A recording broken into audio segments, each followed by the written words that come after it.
Hello बच्चों। आज का टॉपिक है बच्चों एंजाइम कैटालिस्ट। ठीक है। आप लोग क्या करें, आप लोग इस यूट्यूब चैनल को सब्सक्राइब कर लें, क्योंकि पूरी इंटर की केमिस्ट्री के वीडियो हम इसमें बना के डाल देंगे और आप घर पे आराम से पढ़ते रहेंगे, है ना। कॉलेज में अलग पढ़ेंगे और यहाँ पर पूरे वीडियो डाल देंगे ऑनलाइन। ठीक है। तो इस इसमें इसको सब्सक्राइब कर लीजिए और आपको नोटिफिकेशन ऐसे आते रहेंगे सब्सक्राइब करने पर। वैसे आपको पता नहीं चल पाएगा कि कौन सा वीडियो कब आया है। अगर सब्सक्राइब कर लेंगे तो आपको पता चल जाएगा। ठीक है। आज का टॉपिक है एंजाइम कैटालिस्ट। तो हम लोग इसको पढ़ते हैं। एंजाइम को एंजाइम उत्प्रेरक भी कह सकते हैं। ठीक है। वैसे एंजाइम शब्द का प्रयोग इसमें लिख के बता देते हैं, चलिए। ठीक है। एंजाइम, ठीक है, ग्रीक भाषा का शब्द है वही। ठीक है। एंजाइम शब्द का प्रयोग, ठीक है, सर्वप्रथम,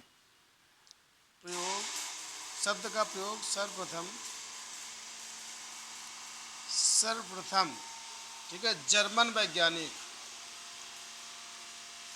जर्मन फिजियोलॉजिस्ट है ये। ठीक है। फिजियोलॉजिस्ट, फिजियोलॉजिस्ट फिजियोलॉजिस्ट थे। उनका नाम था विलहेल्म विलहेल्म कूने कुहूने। ठीक है। इन्होंने किया था, ने किया था।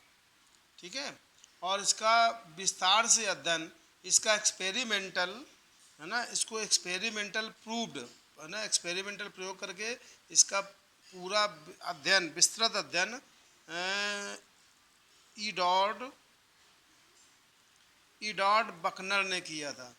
बकनर, ठीक है, ईडॉड बकनर ने किया था इसका विस्तृत अध्ययन। ठीक है। ईडॉड बकनर ने इसका विस्तृत प्रयोगात्मक अध्ययन किया।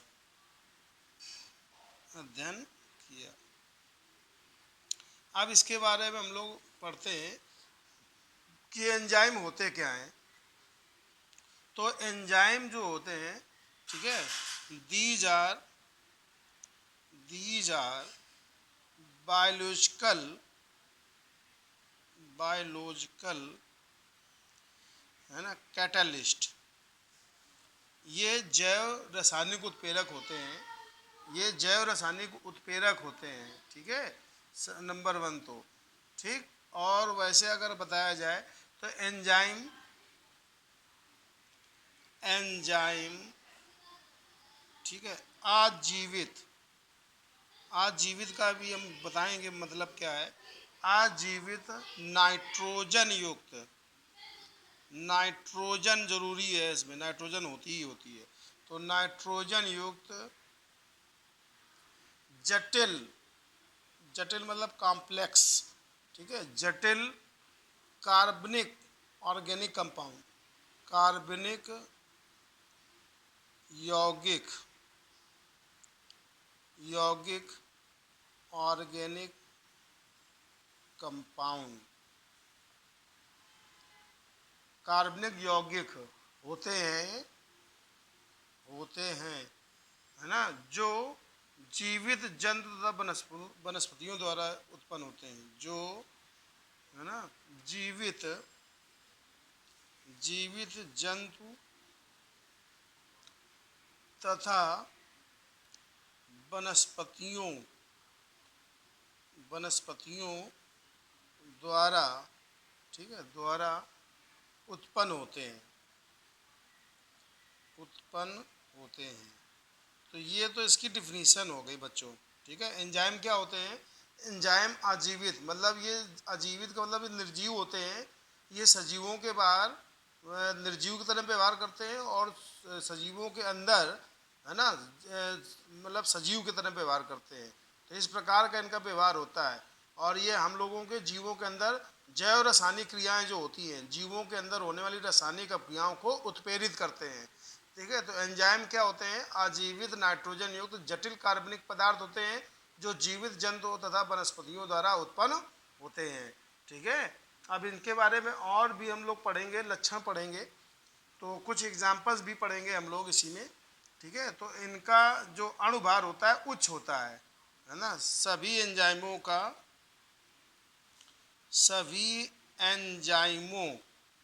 का जो अणुभार होता है, मॉलिक्यूलर वेट, वो लगभग 10,000 से भी क्या अधिक होता है। 10,000 से भी क्या होता है? अधिक होता है, मतलब उच्च होता है, अधिक होता है। इनका अणुभार उच्च होता है और वो कितना? 10,000 यूनिफाइड से भी अधिक होता है।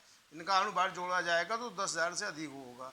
और ये जैव रासायनिक मतलब जीवों के अंदर रासायनिक अभिक्रियाओं को उत्प्रेरित करते हैं। ठीक है। इसीलिए इनको जैव रासायनिक उत्प्रेरक भी कहा जाता है। इनको बायोलॉजिकल कैटालिस्ट भी कहते हैं। ठीक है। और यह घटना एंजाइम उत्प्रेरण कहलाती है। अब इनके कुछ एग्जाम्पल्स देखेंगे। फॉर एग्जाम्पल नंबर पहला है ना, एग्जाम्पल देख लीजिए इनके कायदे से। तो ये एक डायस्टेज नामक एंजाइम, एंजाइमों के लास्ट में एज जुड़ता है। एंजाइमों के लास्ट में क्या जुड़ता है? एज। अभी इनके हम अभिलक्षण लिखेंगे। अभी पहले एग्जाम्पल के बाद हम आप लोगों को अभिलक्षण लक्षण बताएंगे, करेक्टर, तो फिर उसमें सब बताया जाएगा। तो नंबर एक एग्जाम्पल समझिए, डायस्टेज एंजाइम। तो डायस्टेज एंजाइम, इनके लास्ट में सम्मिलित एज जुड़ेगा, ये सॉरी यहाँ एस एस होगा, डायस्टेज एंजाइम। ठीक। तो डायस्टेज एंजाइम में क्या कार्य है? तो ये डायस्टेज नामक एंजाइम स्टार्च को माल्टोज शुगर में परिवर्तित करता है। यानी ये स्टार्च को किसमें? माल्टोज शुगर, ठीक है, माल्टोज शुगर में परिवर्तित करता है, परिवर्तित करता है। देखिए कैसे, एग्जाम उसी का रिएक्शन देखिए। तो आप लोग जानते हैं स्टार्च का फार्मूला C6H10O5, ये स्टार्च का फार्मूला है और इसके बहुत सारे अणु लिए गए, है ना। और इसको हम लोगों ने जल के साथ, जैसे हम स्टार्च खाते हैं ना मुंह में, तो चबाते हैं तो जल मिल जाता है, स्टार्च। और यहाँ पर आपका एंजाइम होगा, यहाँ पर कौन सा होगा? Diastase enzyme. तो डायस्टेज एंजाइम क्या करेगा? इसको माल्टोज शुगर में चेंज कर देगा। अब देखिए ये कितना हो जाएगा? 6 2 जा 12 और 20 और ये 10 और यहाँ पर 2, ये हो जाएगा 2 हो जाएगा, तो 22 हो जाएगा। मतलब देखिए एक बार देखिए, ये क्या है? 6 2 जा 12, तो C12, ठीक है। और यहाँ पर क्या हो जाएगा? 20 और 2 22, तो H22, अब यहाँ पर 10 और 1 O11, तो यहाँ पर हो जाएगा ऐसे, इसके बहुत सारे अणु प्राप्त हो जाएंगे। तो ये माल्टोज शुगर है, इसको हम लोग माल्टोज शुगर कहते हैं। ठीक है, माल्टोज शुगर। ठीक। तो ये डायस्टेज एंजाइम ने चेंज किया किसको? स्टार्च को, जो हम लोगों ने चबाया और जल के साथ मिलकर वो किस में चेंज कर दिया उसने? माल्टोज शुगर में। इसीलिए भोजन को आप चबाएंगे चबाएंगे तो वो मीठा लगने लगेगा। और वही माल्टोज शुगर है ना, माल्टेज एंजाइम के द्वारा ग्लूकोज में परिवर्तित कर देता है। अब ये माल्टोज शुगर को करता है, इसलिए उस एंजाइम का नाम रखा गया माल्टेज। तो यहाँ पर होगा क्या? C12H22O11, है ना। अब इसका नाम रख दिया गया है, माल्ट मतलब जौ होता है, ठीक है, माल्टोज शुगर, माल्टोज शुगर। तो ये माल्टोज शुगर को चेंज कर देगा किसमें? माल्टोज शुगर को चेंज कर देगा ग्लूकोज में, जो हमारे ब्लड में घुल जाएगा। ठीक है। तो यहाँ पर कौन से एंजाइम देंगे? Maltase enzyme. तो माल्टेज एंजाइम देंगे तो यहाँ पर हो जाए ग्लूकोज का फार्मूला C6H12O6। अब देखिए कार्बन कितने? 12, तो यहाँ पर 6 है तो यहाँ पर 2 गुणा कर देंगे, 12 हो जाएगा। ये 22 और 2 24, 12 दूनी 24, ऑक्सीजन 11 और 1 12, तो ये क्या हो जाएगा? 6 दूनी 12। तो ये क्या हो गया? ग्लूकोज। ये किसका फार्मूला है? ग्लूकोज का फार्मूला है। ठीक है, ये ग्लूकोज का फार्मूला है। ठीक। तो ये हो गया इसके द्वारा। अब और ऐसे एंजाइम होते हैं जैसे इन्वर्टेज एंजाइम। तो इन्वर्टेज एंजाइम गन्ने की शक्कर को, ठीक है, देखिए फिर शक्कर का सूत्र वही होगा C12H22O11। तो यहाँ और प्लस जल होगा H2O। तो यहाँ पर कौन सा एंजाइम होता है? Invertase enzyme. ठीक है, इनवर्टेज एंजाइम।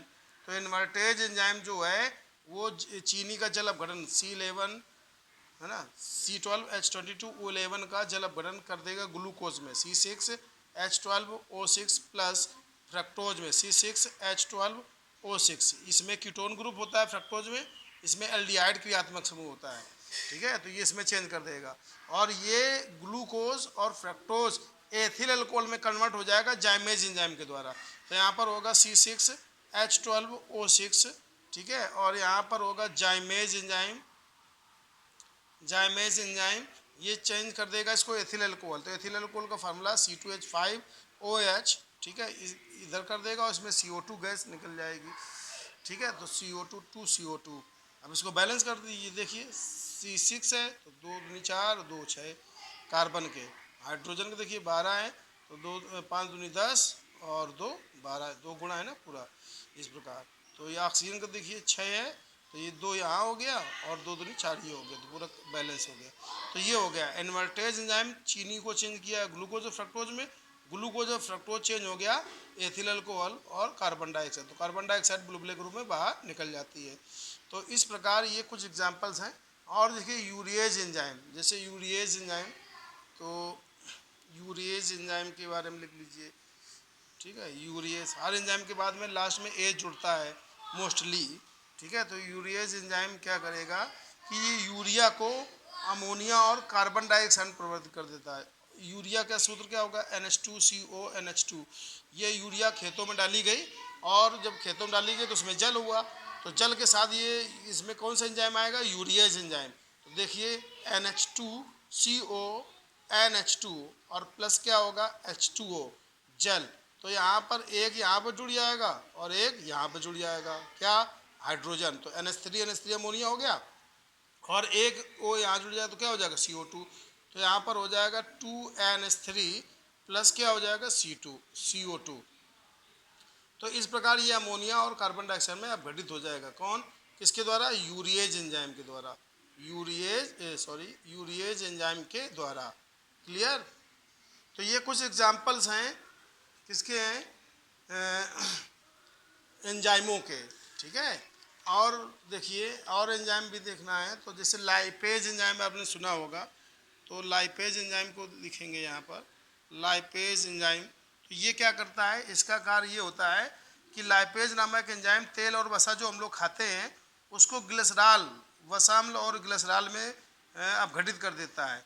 ये उसमें उत्प्रेरित अपक्रिया उत्प्रेरित करते हैं। जो हम लोग ऑयल खाते हैं, ऑयल और फैट, है ना, जो फैट खाते हैं तो उसमें कौन सा एंजाइम आएगा?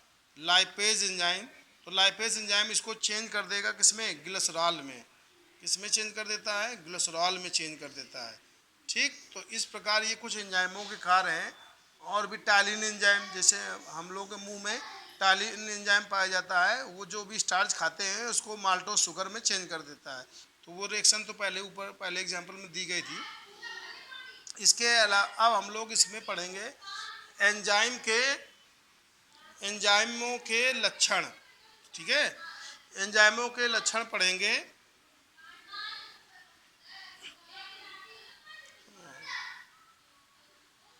तो नंबर 1, एंजाइमों के हम लोग पढ़ रहे हैं कैरेक्टरिस्टिक। ठीक है, एंजाइमों की विशेषताएं लिख देते हैं। Characteristics of enzymes.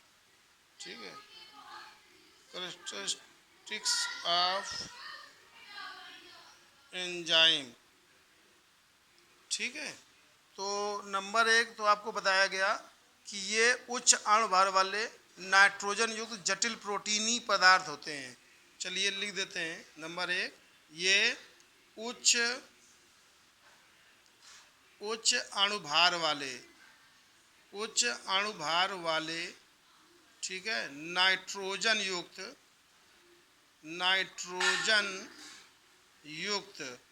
ठीक है, जिनका अणुभार 10,000 से अधिक होगा, जटिल ठीक है कार्बनिक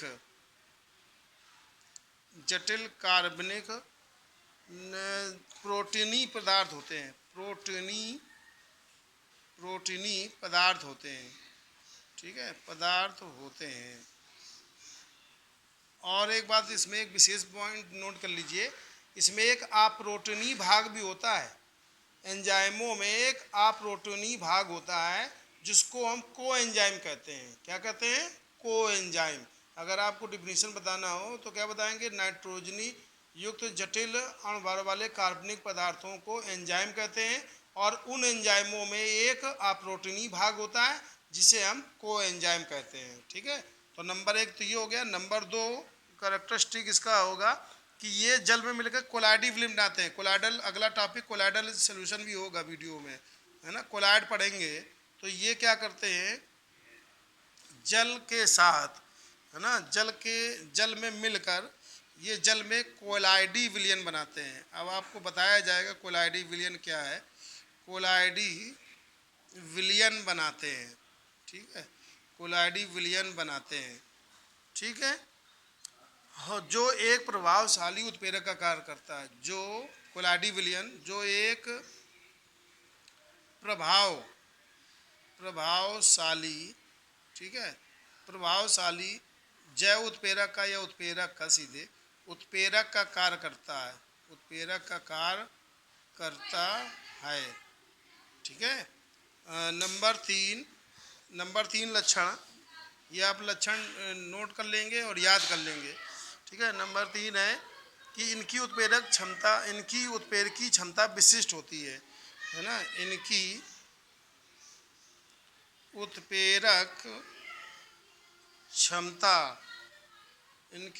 क्षमता एक, है ना, विशिष्ट क्षमता, एक हटा दीजिए, विशिष्ट प्रकार की होती है। विशिष्ट मतलब विशेष होती है, अलग अलग एंजाइमों का अलग अलग होता है, विशिष्ट प्रकार की होती है, ठीक है। तो अगला नंबर, चौथा नंबर ये है कि उनकी उत्प्रेरक क्षमता एक विशेष तापक्रम में अधिकतम होती है, जिसको हम अनुकूलतम ताप कहते हैं, ऑप्टिमम टेम्परेचर कहते हैं। तो इनकी उत्प्रेरकी क्षमता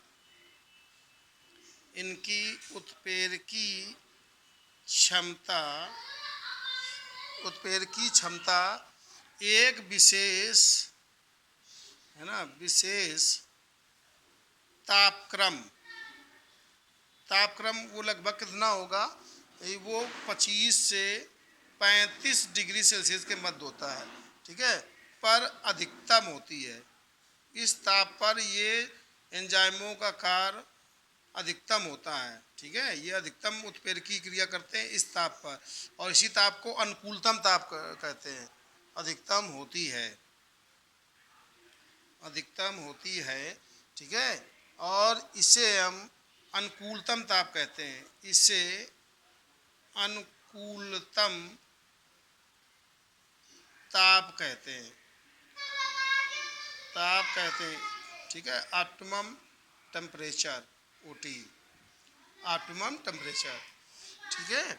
अगला है कि ये उत्क्रमणीय अपक्रियाओं को दोनों दिशाओं में उत्प्रेरित करते हैं। उत्प्रेरकी अपक्रियाओं को ये दोनों दिशाओं में उत्प्रेरित करते हैं। 5वां नंबर, जो जैसे अपकारक से उत्पाद से अपकारक बनता है, उनको उत्प्रेरकी अपक्रियाएं कहते हैं।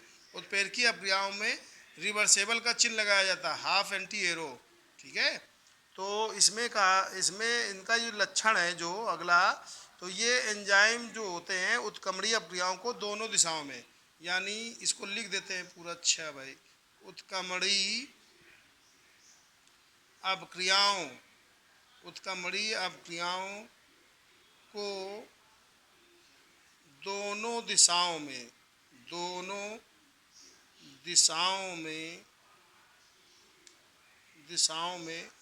उत्प्रेरित करते हैं, उत्प्रेरित करते हैं, ठीक है। तो ये होता है। अगला लक्षण जो है एंजाइम की उत्प्रेरक की सूक्ष्म मात्रा, जैसे आप लोगों को पीछे बताया गया था कि एंजाइम की उत्प्रेरकों की सूक्ष्म मात्रा, वैसे इनकी सूक्ष्म मात्रा। तो एंजाइमों की एंजाइमों की सूक्ष्म मात्रा ही आवश्यकता होती है। सूक्ष्म मात्रा ही जैव जैव मतलब जीवों के अंदर जैव रासायनिक अभिक्रियाओं अभिक्रियाओं को उत्प्रेरित करती है उत्प्रेरित करती है। ठीक है, जैव उत्प्रेरित करती है। अगला और इसके भी लक्षण हैं। इनमें जो प्रक्रिया में पदार्थ बनते हैं, उस पदार्थ बन जाने के बाद फिर अभिक्रियाएँ क्या होती हैं, धीमे हो जाती हैं। जैसे हम लोगों का भोजन का पाचन है, वो भी एंजाइमों के द्वारा होता है ना। जैसे टाइलिन एंजाइम क्या करता है, पहले वो स्टार्च को चेंज कर देता है उसमें। ठीक है, और इनकी अधिक ताप पर जैसे 70 से 80 डिग्री से किया जाए तो इनकी क्रियाशीलता कम हो जाती है। ठीक है, हाँ, और आपको बताया गया था कि 25 से 35 डिग्री सेल्सियस के बाद इनका कार्य क्या होता है, अधिक होता है। ठीक है, और इनके भी लक्षण हैं विशेष, जैसे कि एंजाइम उत्प्रेरक किसी भी उत्क्रमणीय क्रिया को साम्यावस्था में प्रभावित नहीं करते हैं। ठीक है, तो एंजाइमों के जो ये विशिष्ट कार्य थे, ये विशिष्ट लक्षण थे, वो आपको बता दिए गए हैं और कुछ एग्जाम्पल दिए गए हैं। ठीक है, तो इसको कायदे से वीडियो को देखकर याद कर लीजिए और लिख लीजिए। ओके।